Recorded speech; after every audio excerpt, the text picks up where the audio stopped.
Ma'am, nagkausap na kayo ni VP after last night's vote. Text-text lang. We Nagpapadala ng biblical quotation. Sino po nagpadala?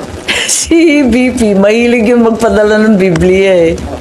Did she say thank you sa nangyari kagabi? What, maybe you know anything about the conversation po?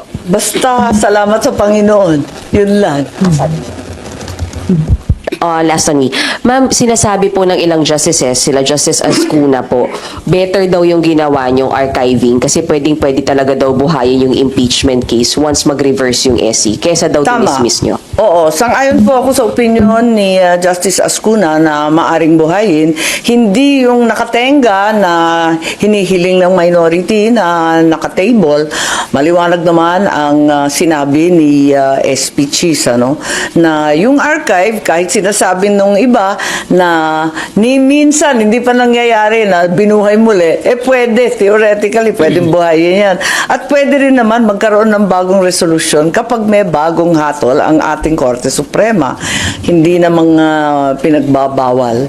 Thank you, ma'am. Pero bakit nga po hindi pa hinintay mag-rule with finality yung Supreme Court? Para sa akin, nakakatawa naman kung mag-iintay na mag-iintay. Sipin mo, talagang yung Korte Suprema, mag-iintay pa sila, mag-iintay pa tayo ng first MR, judgment on the first MR, second MR, third MR, kung minsan meron pa. Anong gagawin natin kapag napakarami nitong MR, sunod-sunod, di ba? Kung minsan nagkakaroon pa ng second and third following the first. Ito, iba-iba yung mga pumila. Anong gagawin kapag nag-MR din si VP Sara? Aantayin na naman natin. Aabutin na tayo ng February 6 at wala akong kaduda-duda na by February 6, 2026, may pipila ng panibagong impeachment.